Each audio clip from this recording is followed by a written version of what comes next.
C'est par une visite à la centrale thermique d'Azito à Yopougon que Mark Simons, ministre britannique pour l'Afrique, a terminé sa visite de travail.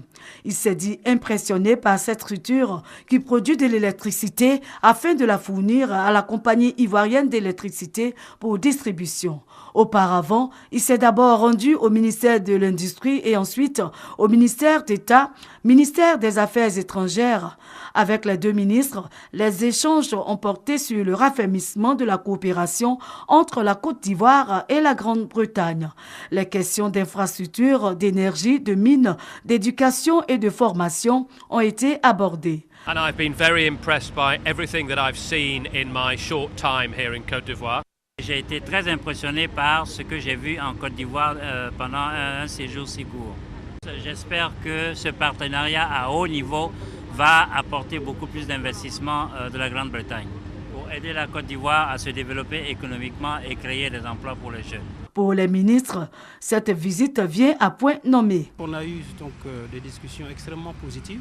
Il nous a aussi parlé d'un forum qu'ils envisagent de faire d'ici avant la fin de l'année et qui mettrait en contact les hommes d'affaires ivoiriens et les hommes d'affaires britanniques en Angleterre. Donc ça permettrait d'avoir une très grande visibilité pour la Côte d'Ivoire à Londres, qui est un centre financier international. La grande commission mixte de coopération entre la Côte d'Ivoire et la Grande-Bretagne.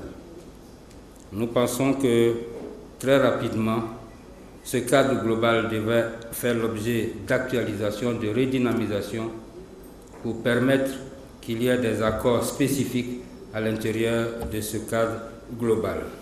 Un appel pressant au gouvernement britannique en faveur d'une plus grande implication dans les efforts de reconstruction pour la Côte d'Ivoire ainsi que pour la sous-région. En tant que membre de l'Organisation des Nations Unies, le ministre britannique Mark Simons a rencontré l'ONUCI et le personnel local de l'ONU pour les encourager. À cette étape, il s'est intéressé à l'évolution de la sécurisation de la Côte d'Ivoire depuis la crise et le retour des réfugiés.